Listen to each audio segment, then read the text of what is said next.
Canada declares a climate emergency, then they approve an oil pipeline extension. I'm Marco Perri. Welcome to the Perri platform.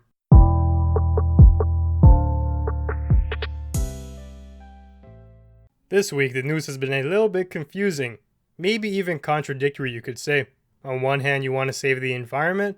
On the other, not so much. You want to make some money. Let's start with the first story. This week, Canada voted to pass a motion that would declare a national climate emergency. The motion described climate change as a real and urgent crisis driven by human activity. It also had some points about how it has impacted Canada and stated the need to pursue a reduction in greenhouse gas emissions immediately. You can effectively regard this bill as a summary of the current climate situation. Here's one key element that it's missing though: an action plan. Declaring a national emergency is in and of itself not highly useful. Climate change is not an issue that people were simply not aware of. It's not like the protest in Hong Kong that the average Canadian didn't really know was happening until they got some news stories about it, and that additional coverage did well in propelling the issue. But with climate change, at this point in time, it's a commonplace topic and people already have their minds made up about it. It's either an issue we need to commit to handling, or it is not. What matters is not a title. It's what our path forward is going to be. In fact, a spectacle like this, oh wow, it's an emergency. The Conservatives didn't vote for it. It's all a distraction from the actual policy debates. Would you rather squabble about what we're going to call the situation, or figure out a plan of action? There is no solution in association with the announcement aside from what's already been happening with the carbon tax. Who cares what politicians say? It's far more significant what they actually do. I don't know how many times people need to be fooled before they realize that. Games of verbal linguistics are a silly usage of time. I also find this trend of radical wording to be appalling. This literally happened 2 weeks ago with the reports of genocide associated with missing and unsolved Aboriginal women's cases. If you take a second to look at the facts and get past the headline, it becomes abundantly clear that it is not in fact a genocide. They were just choosing to describe it like that so they could evoke a strong public emotion. You can watch my episode on that if you want to learn more. In this current situation though, it's the word emergency they're using. These words, they mean things, very specific things, and using them haphazardly takes away from how seriously people are going to react. An emergency indicates that you will take drastic action to address a situation because of the nature of emergencies. If you do not respond swiftly, the consequences will be dire. As a result, attention needs to be wholly dedicated to that issue. Is that what we're going to see? I don't really think so. This same exact week, Trudeau approved the controversial Trans Mountain Pipeline expansion. Now, if you didn't know, that is essentially a system that carries crude and refined oil from Alberta to British Columbia.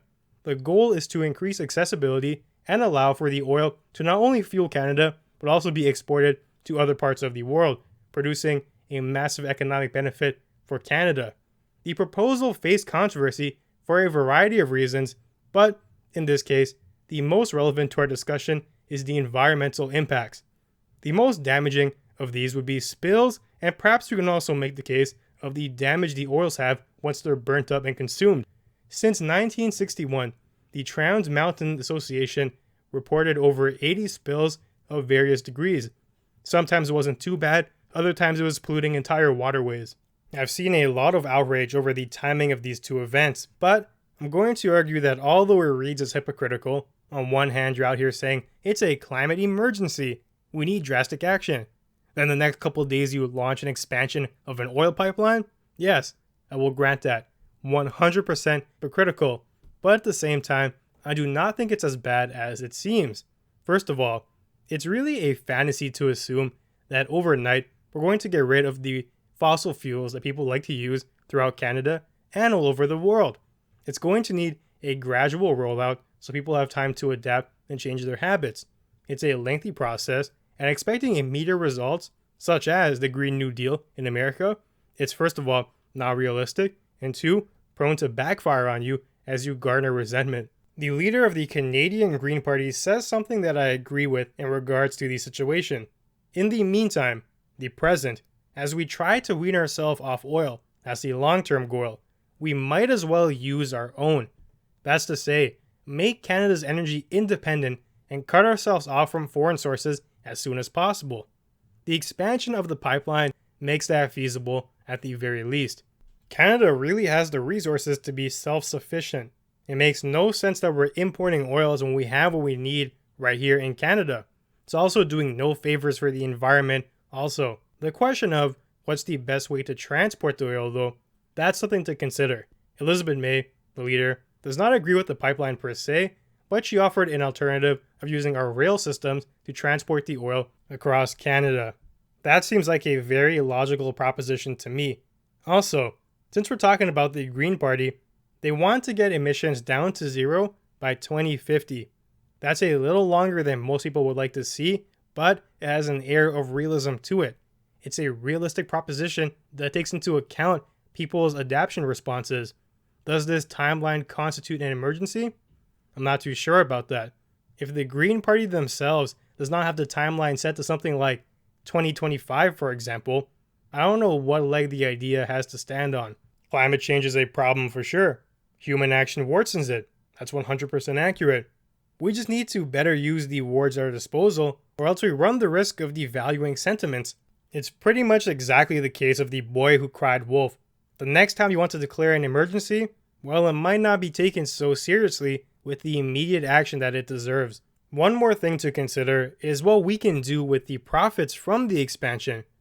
Based on the Trans Mountain website, it is stated that within the first 20 years of expanded operations, we can expect to make $46.7 billion. Now, Trudeau has publicly stated that he wants to invest all the profit from the federal government back into clean energy products and projects. Now, don't be fooled. That's not going to be the full $46 billion because that is not entirely counted as federal earnings. It's more likely to constitute the tax that's going to be earned. The estimate is about $500 million a year from corporate tax revenue, according to the CBC. The pipe will basically be working towards its own destruction, in a sense. That's oddly ironic, but it presents an opportunity. You're getting money from oil, and you're putting that money into ways of stopping your oil usage. Very interesting. In this transition phase, it's feasible we stand to gain tremendously if we can harness this project to its full potential. Making those large sums of money and investing it into becoming greener, it sounds contradictory at first, but what if it works? Then it works. I can see the vision, and it's not the craziest thing I've seen lately. This is all contingent, though, on the successful creation and prolonged maintenance of the pipeline. You can't have it breaking down and spilling oil everywhere, destroying habitats. As I mentioned before, there's been numerous oil spills already with the non-expanded pipeline. Now you're going to expand it, you also expand its potential for disastrous effects, and we cannot have that. And it really makes me worry because governments, they have a way of screwing things up royally.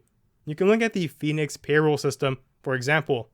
The government contracted out with IBM to simply create a payroll system. That's it. Simple enough software, right? Well, no. Billions of dollars later, and it's not working. To this very day, hundreds of federal employees are still missing payments. That's insane to me. Something as simple as that, and they still botched it. I think it speaks to the lack of competence within the government. We need more experts to be able to maintain these things and make sure the projects deliver. If you're going to go ahead and do it, you better do it right. It's also key to hold true to this promise of investing the profits. With the way government changes and the differing ideologies we have to deal with, this can't be guaranteed, especially if it becomes a hot topic for debate. Let's say an election happens and the new governments decide, well, we're not going to invest this money into green tech.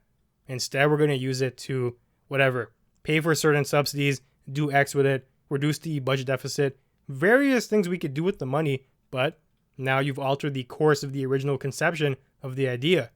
The only reason why they're talking about establishing the oil pipeline is so they can use the money to wean ourselves off of it. It's not to make us more dependent. If we take away the investment that's supposed to bridge the gap between these two ideas, well, we're kind of screwed then, and we're on a whole new path with this pipeline expansion. At least with green tech, we can invest in the future. And that's something that current day politicians rarely do. Everyone seems to be focused on the now, the here, and their current careers because it's very tied to the current moment. They're getting voted in based on what happens now. So I can see where they're coming from, but it's not conductive of maintaining a holistic society. This project has been botched before, as I mentioned, and it's fair to have your views soured or your palate's not too keen on running it back a second time, but the potential is clearly here. And I really want to note just the game that's happening here in terms of politics, because right now, being so close to the election, every announcement is made with an alternative motive. There's another thing underneath these proposals, and what I think it is votes. So look at this. It's no mistake that these two announcements happen at the same time. You would be a fool to think that the governments are playing a game, and with the election so close, they're not going to slip up like that. They're not that dumb despite what you think, or even despite what they've shown you. They're carefully planning and plotting their next steps. Lots of thought goes into it, so there's no chance here. Everything's been laid out and it's being executed to a T. First of all, you declare a climate emergency, so you pander to the people who would like to see that happening, even though you don't do anything. And that's exactly what happened. All you've done is literally say it's an emergency. That was it. But because it's such strongly sentimented, it's worded so powerfully, people are reacting positively to that, and it's getting you positive attention. People want to see that. And unfortunately, to most people, they don't really care about the next steps. They just want to know that, quote unquote, something is being done. Don't be like that. You have to really think about what's going on. And a couple days later, they also start to appeal to people who want these oil rigs to come up and go. It's not just that we're going to be reinvesting into green tech. It's also a good thing for people who care about the environment. But at the same time, a lot of Albertans, they care about these pipelines because it's a major source of money, first of all, and jobs. People want jobs, they want to make a living, and they want to stay where they're currently located. They don't want to move around and find other places to work, and this works out for them perfectly. Now, I'm not saying it's a bad move because of these factors, but it's definitely clever politics. And on the flip side of this, you have Andrew Scheer and his conservatives. They actually voted against declaring a climate emergency. There was 0 conservatives who voted for it. And that speaks to something else too. The way that these MPs really pledge allegiance to their leader. There's no deviation. You're not even allowed to think for yourself. That's no accident. All those conservatives voted the same way because they were told to. And this obedience, it might reflect on you badly, and you might not get another seat with the election so closely. All their ducks are in a row, and they're doing as they're told. Now, you have people criticizing Andrew Scheer for not having his climate action plan in order. What does he do? He said it's coming out soon, and the timing is very convenient. This is the same week where his party voted against declaring a climate emergency. That is a negative look for the party, so you try to redeem it as soon as possible. The climate plan's coming out, and he said that it's going to be based around investment. That's also very appealing because with things like the carbon tax, we had an episode before detailing it. Despite the benefits and the cons, it still is perceived as a cost. It's called a tax for a reason, and consumers don't like that. People are very loss-averse. It's a psychological phenomenon. You're more likely to feel burdened by losing, let's say, $20 compared to the joy you get from gaining an additional $20. It's just how we're wired, and because of this loss aversion, it makes you feel more favorable to something like investment, which will not directly cost you. It will in terms of tax dollars, but not right away. The carbon tax, you can fully see what's happening. So, Scheer's playing it very smartly. He's timed it. And this is the way politics is being fought right now.